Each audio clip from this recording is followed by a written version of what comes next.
This tutorial is going to discuss using the iPad Pro keyboard.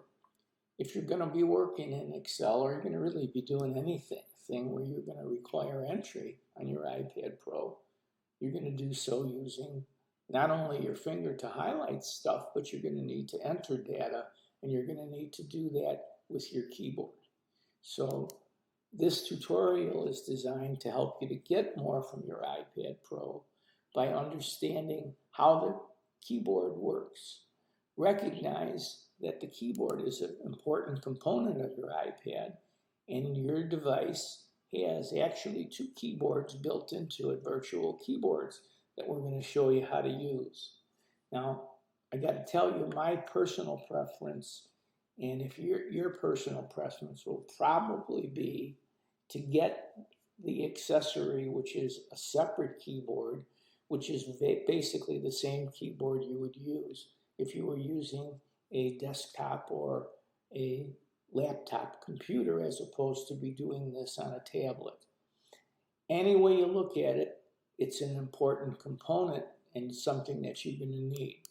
Hopefully, iPad tutorials for this and other applications are there for you, and they're for you to use and recognize, as we do, that the Excel for the iPad is important, and that's why we've made it a major topic for our videos. If you look on the bottom here, you're going to see the long address for our site. Hopefully you'll take the time to go in to that to take a look at whatever else that there is that we offer. But for now, let's take a look at keyboards on your iPad Pro. What you're looking at now is my iPad propped up on a table. And the point here is to be able to demonstrate how to use the manual keyboard on your iPad Pro. Personally, I think it's a good idea to have this independent keyboard which goes on the iPad Pro, especially if you're going to be doing a lot of work in Excel or other things that will involve calculations or some detailed work. But the keyboard is relatively expensive and prices change, but certainly the built-in keyboard, and there's actually two of them in your iPad Pro, will certainly enable you to do everything that you need to do. So this is intended to demonstrate that. You'll notice that I have one cell highlighted on this screen. If I tap it twice, you'll see that a manual keyboard opens up on the bottom, and you look at that keyboard and it looks like just any other keyboard that you might have on a computer. And in this particular cell, I'm going to do a very basic, simple math problem. I want to add 5 and 5. So now that my keyboard is open, I will go over to the equal sign, which is on the far right. You can see I'm pointing at it, and I'll click equal. And then I'm going to click 5. I'm going to hit the shift key so that I'll be able to get the plus, which I can get now. And then I'm going to enter 5 again. And it says in the cell, I want to know what 5 and 5 are equal. It's important, by the way, that when you're doing mathematical calculations on your iPad, that you got to start by entering the equal sign, so Excel knows that you want math done as opposed to just entering stuff in a cell. When I've got both of the numbers entered that I want to do, in the upper right-hand corner, you'll see that there is a green check, and next to that there's a red X. If I'm happy that I've entered this right, I'm going to just go ahead and I'm going to tap the green check, and it's going to tell me that 5 and 5 equals 10. No surprise, right? Now I'm going to go down a couple of cells and I'm going to highlight another cell, and I want to demonstrate that I'm going to do this again. So I'm going to double tap my cell here so that the keyboard opens up, and it does. You'll notice it's the same keyboard that we had before. Please also notice on this side where I'm pointing now, there's two little icons. The first one is surrounded in green and it says ABC. That's telling you that Excel is going to bring up the normal keyboard. Well, there's a second keyboard that's in Excel, and if you want to take a look at it, I'm going to tap the 1, 2, 3, and you'll notice that the keyboard now has changed so that it only is going to accept financial or mathematical terms. And that's what we want. So this time we're going to enter the same 5 and 5, but we're going to hit the equal sign first. Then we're going to tap the 5, and the plus is down here next to the 0. And then we're going to hit the 5 again, and it tells us that 5 plus 5 is, and we're going to tap this green check, equals 10. Now, if we've entered the numbers wrong, we could just as well hit the red X, and it would erase what we were doing so that we could start all over again. Let me go to another cell and tap it a couple of times so that the keyboard opens. Let's say we're through entering numbers and this is blocking us from doing what we want to do. If you go down to the lower right-hand corner of the screen, which I'm pointing to now, you'll see the picture of the keyboard. If we tap that, the keyboard's going to go away. And so that we can go ahead and continue doing whatever it is that we want to do. With our Excel document, we'll be able to see all of the data that we're going to use.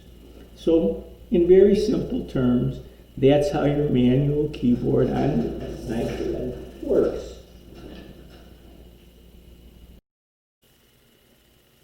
Okay, what you're looking at now is the keyboard accessory. As I said, personally I prefer having this as opposed to using the built-in keyboard. They both work very well. The built-in works really good. The built-in also has the numbers-only keyboard, which is handy to have. But me, I guess maybe because I'm old or whatever, I am more comfortable using something that's a little bit more traditional. So in addition to the fact that it is a separate keyboard, it also acts as a protective cover once you put it on your iPad Pro.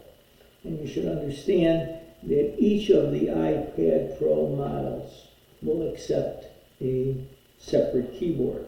You just have to be sure, if you decide to get it, that you order the right keyboard that fits the model of the iPad Pro that you have. So now you've had a chance to take a look at both of them and have a better idea of how each of them operate, because this one would operate just like you're doing the mathematical calculations directly on a desktop or a laptop computer. You have just watched the video on using your keyboard. And this video goes into the keyboard options that you have on your iPad. Recognize that when we get into the actual details, I am doing the work on the keyboard accessory, which is an Apple item, and it's relatively expensive if that's the one you choose. I will say that if you're gonna be using Excel and the iPad to do a lot of calculations, a lot of Excel work, a lot of work in Word and PowerPoint, it's really super helpful to actually order the keyboard and have it to use. You don't have to do it. It'll just make your life a lot easier over the long run.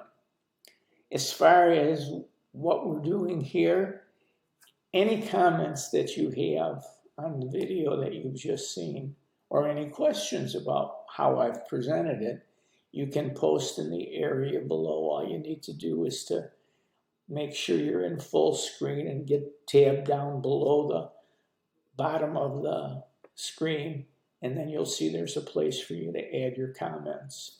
And in addition to that, what's most important to me anyways, is for you to be able to subscribe to my channel. If you do that, you'll automatically be getting copies of the new videos as I post them. No charge or anything. They'll automatically be sent to you. Nowadays, to do this, you need a Google email address. Now, you don't have to get rid of your existing email address in order to do that. You can add a separate Google address, and you can get Google to walk you through setting up an email. Anything that you're going to want to download in terms of YouTube videos. If you want to subscribe to other people's channels, you're going to need that Google email address. So I would strongly recommend that you get it. And if you find you're not using it or whatever, you can always delete it. Any other comments that you have on my videos would be appreciated. If you loved them and you want to give me a thumbs up, great. But if you didn't love it, or you found that there are some things that you think ought to be explained better, put it in the comments. If you have questions about what I've presented that you don't really understand how I got there, same thing. Put it in your comments, and I will be able to read those on an ongoing basis and get back to you with an answer. And then just kind of to wrap it up, all of my videos can be found on my website. And you're looking at, in blue, the address of the website. If you would rather, and it's more cumbersome, but you could, just go into the YouTube channel.